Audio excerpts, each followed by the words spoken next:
راہے زندگی،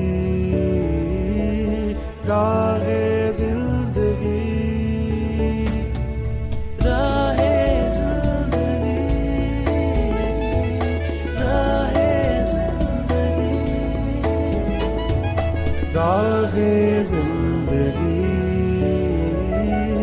راہے زندگی۔ زندگی کے نشیب و فراز میں محبت کے احساس سے تازہ دم ہونے کے لیے پروگرام سنیے راہ زندگی۔ ہوا کے دوش پہ آپ سب کی سماعتوں کی نظر جوشوا کا سلام۔ امید کرتا ہوں کہ آپ سبھی خیر و عافیت سے ہیں، سب اپنے اپنے کام خوب اچھے سے سر انجام دے رہے ہیں۔ میری دعا ہے کہ آپ سدا خوش رہیں، سدا سلامت رہیں، خداوند تعالیٰ آپ کو ہمیشہ خوش رکھے اور آپ کے کام میں بہت ترقی عطا فرمائے، آمین۔ جناب والا، بڑی دفعہ ہم کوئی کام کر رہے ہوتے ہیں تو ایک خیال ہمارے ذہن میں آتا ہے، وہ یہ ہوتا ہے کہ کہیں ہم اپنا وقت اور پیسہ ضائع تو نہیں کر رہے۔ اسی طرح سے کچھ دوست بھی ہمیں ملتے ہیں جو ہمیں اکثر یہ کہہ دیتے ہیں کہ بھائی تم وقت ضائع کر رہے ہو، لیکن ہمیں غور کرنا ہے، بہت سے ایسے کام ہیں جن پر ہم وقت بھی خرچ کرتے ہیں اور اپنا پیسہ بھی خرچ کرتے ہیں، لیکن ان کے نتائج کافی دیر بعد ہمیں ملتے ہیں اور وہ بڑے زبردست ہوتے ہیں۔ مثال کے طور پہ ہم نئے دوست بناتے ہیں، نئے رشتے بناتے ہیں، یا پرانے رشتوں کو مضبوط کرنے کے لیے ایک دوسرے کو وقت دیتے ہیں، سارے کاموں کو چھوڑ کر کچھ دیر کے لیے ملتے جلتے ہیں۔ اسی طرح سے ہم تعلیم حاصل کرنے پر وقت اور پیسہ خرچ کرتے ہیں، ہم اپنی شخصیت کو بہتر بنانے کے لیے وقت اور پیسہ خرچ کرتے ہیں، کاروبار پر وقت اور پیسہ خرچ کرتے ہیں، ہنر سیکھنے پر وقت اور پیسہ خرچ کرتے ہیں، اور اسی طرح سے اپنی صحت کو بہتر بنانے کے لیے ورزش کرتے ہیں، واک کرتے ہیں، یا اچھی خوراک کا استعمال کرتے ہیں۔ جناب، اس سب کچھ کا نتیجہ ضرور نکلتا ہے، ہم بیماریوں سے بچے رہتے ہیں، صحت مند رہتے ہیں، چاق و چوبند رہتے ہیں، اور نہ صرف لڑکپن یا جوانی میں بلکہ بڑھاپے میں بھی ہم اسی طرح سے حشاش پشاش نظر آتے ہیں۔ اور ان سب سے بڑھ کر ایک انویسٹمنٹ وہ ہے جو ہم اپنے اور خدا کے تعلق کو قائم رکھنے کے لیے کرتے ہیں، ہم وقت بھی دیتے ہیں اور اس کا نتیجہ ہمیں آخرت میں ملے گا۔ خداوند یسوع مسیح نے بڑے اچھے لفظوں میں بیان کیا کہ آؤ میرے باپ کے مبارک لوگو، اس بادشاہی کو میراث میں لو جو بنائے عالم سے پیشتر تمہارے لیے بنائی گئی ہے۔ اب یہاں تک پہنچنے کے لیے انویسٹمنٹ کیا ہوئی ہے؟ یہاں پر بھی انہوں نے فرمایا، میں بھوکا تھا تم نے مجھے کھانا کھلایا، میں پیاسا تھا تم نے مجھے پانی پلایا، میں ننگا تھا تم نے مجھے کپڑا دیا، تم نے مجھے لباس دیا۔ یہ نیک لوگ کہیں گے کہ اے خداوند، کب تو ہمارے پاس آیا اور کب ہم نے تیرے ساتھ اس طرح سے کیا؟ تو وہ اپنے لوگوں سے کہے گا کہ اگر تم نے ان انسانوں کے ساتھ ایسا کیا، ایک دوسرے کے ساتھ یہ سلوک کیا، تو گویا میرے ساتھ یہ سلوک کیا، اس لیے یہ اجر تمہارے لیے ہے۔ پروگرام میں آگے بڑھیں گے، سنیں گے تلاوت کلام پاک۔ اے خدا مجھ کو بچا لے، کیونکہ پانی میری جان تک آ پہنچا ہے، میں گہری دلدل میں دھنسا جاتا ہوں، جہاں کھڑا نہیں رہا جاتا، میں گہرے پانی میں آ پڑا، جہاں سیلاب میرے سر پر سے گزرتے ہیں، میں چلاتے چلاتے تھک گیا، میرا گلا سوکھ گیا ہے، میری آنکھیں اپنے خدا کے انتظار میں پتھرا گئیں، مجھ سے بے سبب عداوت رکھنے والے میرے سر کے بالوں سے زیادہ ہیں، میری ہلاکت کے خواہاں اور ناحق دشمن زبردست، پس جو میں نے چھینا نہیں مجھے دینا پڑا۔ اے خدا، تو میری حماقت سے واقف ہے اور میرے گناہ تجھ سے پوشیدہ نہیں ہیں۔ سن رہے تھے تلاوت کلام پاک۔ ہم خدا کی شکر گزاری کرتے ہیں اس کے زندہ پاک کلام کے لیے۔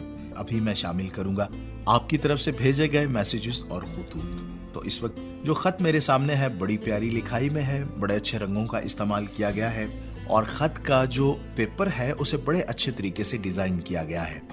یہ خط آیا ہے رشید ناز صاحب کی جانب سے اور ان کے ساتھ ہیں رفیق نوروز، وقاص خان، عاصم رشید، مس عظما خان اور زعیم الحسن صاحب۔ یہ تمام دوست ممبرز ہیں ناز ریڈیو لسنرز کلب کے۔ بہت بہت شکریہ جی، آپ نے اتنے اچھے طریقے سے ہمیں خط لکھا اور اسی طرح سے آپ نے خط میں بیان کیا ہے جناب امجد رشید، عظما یونس اور شزرا ایمان صاحبہ۔ تسلیمات، خیریت کا طالب بخیریت۔ آپ نے فرمایا کہ عظما یونس صاحبہ کی آواز میں پروگرام راہ زندگی سنا جو کہ بہت ہی اچھا لگا، خاص طور پر جو موضوع تھا کہ چھٹیوں کو ہم نے کس طرح سے گزارنا ہے، اور اسی کے ساتھ ساتھ جو یہ بات کی گئی کہ موبائل فون پر پابندی ہونی چاہیے، یہ ساری باتیں بہت ہی اچھی تھیں۔ اس کے بعد تلاوت کلام پاک اور حمدیہ گیت سن کر بھی بہت اچھا لگا۔ بہت بہت شکریہ جناب۔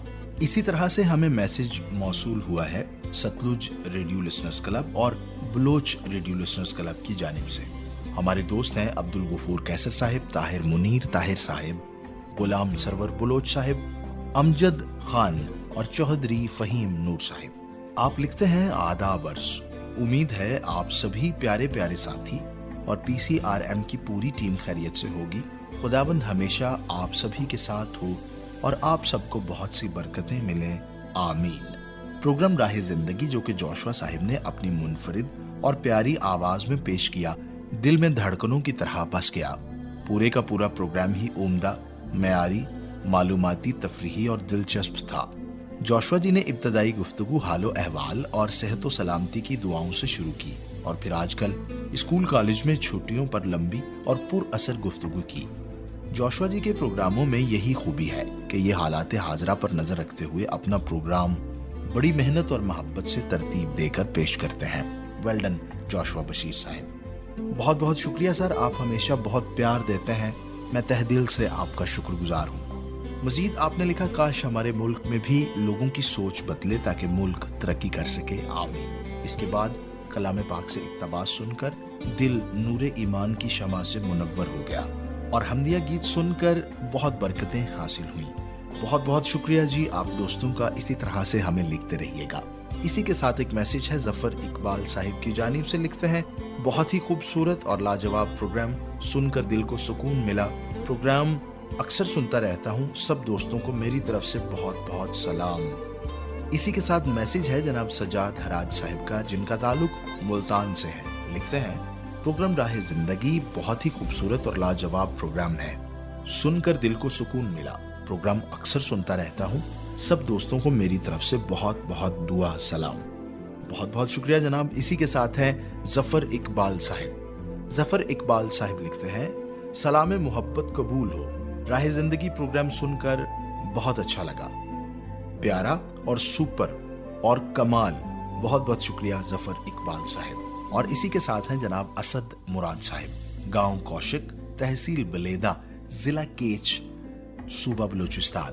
جناب آپ لکھتے ہیں السلام علیکم۔ وعلیکم السلام۔ بعد از سلام عرض ہے کہ میں اپنے خاندان کے ساتھ خیریت سے ہوں اور امید کرتا ہوں کہ آپ بھی اسی طرح خیریت سے ہوں گے۔ آپ درست کہہ رہے ہیں کہ روزمرہ زندگی میں اللہ تعالیٰ کی بہت سی نعمتیں ایسی ہیں جنہیں ہم معمولی سمجھ کر نظر انداز کر دیتے ہیں، اور آغاز تلاوت کلام مقدس سے ہوا اور پھر حمدیہ گیت سنا، پیارے پیارے لسنرز کے میسیجز اور خطوط بھی شامل تھے، سن کر بہت اچھا لگا۔ شکریہ پیارے بھائی اسد مراد۔ یہ تھے آپ کی طرف سے بھیجے گئے میسیجز اور خطوط۔ گزارش کروں گا اس سلسلے کو جاری رکھیے گا۔ خط لکھ کر پوسٹ کرنے کے لیے ہمارا پتہ ہے پروگرام راہ زندگی، پی او باکس نمبر 117 یعنی 117 فیصل آباد پاکستان۔ کال یا میسج کے لیے 0316 74 77 655 یعنی 0316 74 77 655۔ ہمارا فیس بک اکاؤنٹ ہے PCRM فیصل آباد کے نام سے اور یوٹیوب چینل ہے PCRM TV کے نام سے۔ ہم منتظر رہیں گے آپ کی جانب سے فیڈ بیک کے۔ فی الحال پروگرام میں آگے بڑھیں گے، سنیں گے سلسلہ قدرت کے کرشمے۔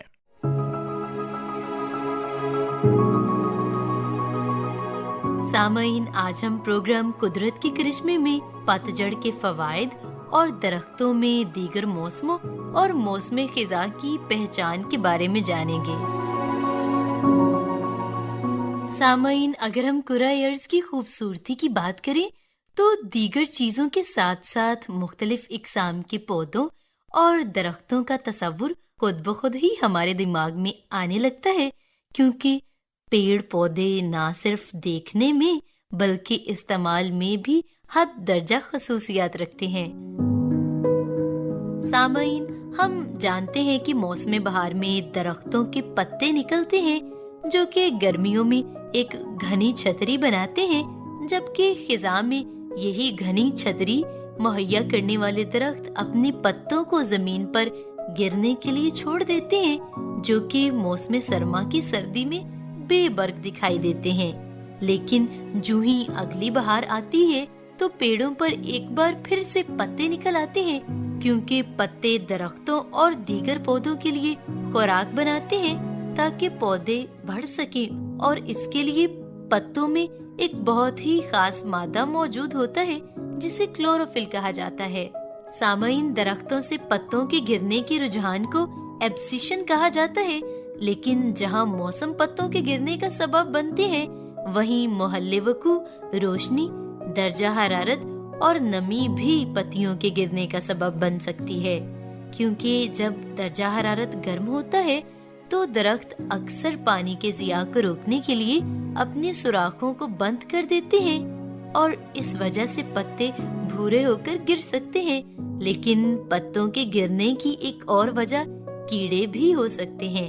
اس صورتحال کے برعکس سوچنے کی بات یہ ہے کہ درختوں کو اس بات کا علم کیسے ہوتا ہے کہ اب پتوں کو گرانے کا وقت یا مقررہ موسم آ چکا ہے۔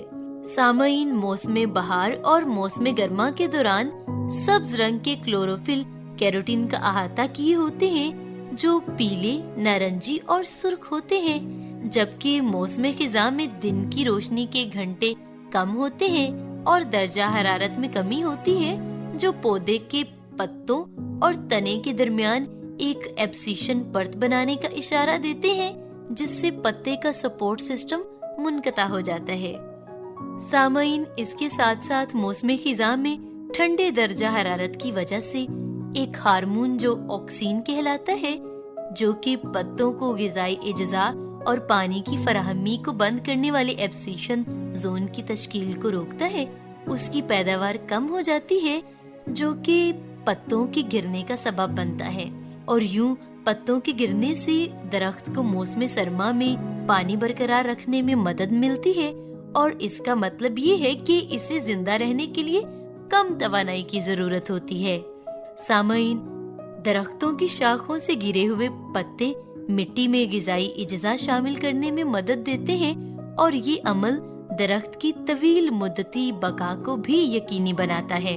چونکہ پتے غذائی اجزاء سے بھرے ہوتے ہیں، اس لیے جب وہ گرتے ہیں اور پھر گل سڑ جاتے ہیں تو وہ قدرتی کھاد کی طرح کام دیتے ہیں، جس سے وہ ضروری وٹامنز اور معدنیات مٹی میں شامل کرتے ہیں جن کی قریبی پودوں کو نشو نما کی ضرورت ہوتی ہے، بشمول اس درخت کے۔ لیکن سامعین، اس کے ساتھ ساتھ یہ پتے جنگلی حیات کے لیے ایک مسکن کا کام بھی کرتے ہیں، جن میں چھپکلی، پرندے، کچھوے، مینڈک اور دیگر کیڑے مکوڑے شامل ہوتے ہیں جو پتوں کے اس ڈھیر میں سردیوں میں قیام کرتے ہیں۔ سامعین، اس کے ساتھ ساتھ گھرے ہوئے پتوں کا یہ ڈھیر جنگلی حیات کے لیے مسکن کا کام بھی کرتا ہے، جن میں چھپکلی، پرندے، کچھوے، مینڈک اور دیگر کیڑے مکوڑے شامل ہیں جو سردیوں کے دنوں میں آ کر ان پتوں میں پناہ لیتے ہیں۔ پتے گرانے اور واپس لانے کا انحصار صرف درجہ حرارت پر ہی نہیں ہوتا، بلکہ اس پر بھی کہ دن کی لمبائی کتنی ہے، اور درخت اس بات سے بخوبی واقف ہوتے ہیں۔ پتوں کو دوبارہ سے لے کر آنے کا عمل درخت اس وقت تک نہیں کرتے جب تک دن کی روشنی 13 گھنٹے نہ ہو جائے، اور یہ خود میں ایک بڑا ہی حیران کن عمل ہے۔ ہم یوں بھی کہہ سکتے ہیں کہ درختوں میں بھی کسی قسم کی بصارت کی حس موجود ہوتی ہے، کیونکہ پتے ایک قسم کے سولر سیل ہیں اور یہ روشنی کی لہروں کو وصول کرنے کا کام کرتے ہیں۔ سامعین، درختوں کی بقا کے لیے یہ لازم ہوتا ہے کہ درخت کو معلوم ہو کہ دن کا دورانیہ اور درجہ حرارت گھٹ رہا ہے یا بڑھ رہا ہے، کیونکہ اگر درجہ حرارت اور دن کا دورانیہ بڑھ رہا ہے تو یہ بہار کا موسم ہے اور درخت اس بات سے بخوبی آگاہ ہوتے ہیں۔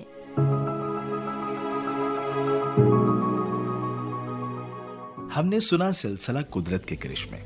ابھی ایک بڑا ہی خوبصورت سلسلہ ہمارا منتظر ہے جس کا نام ہے یوتھ ٹاک۔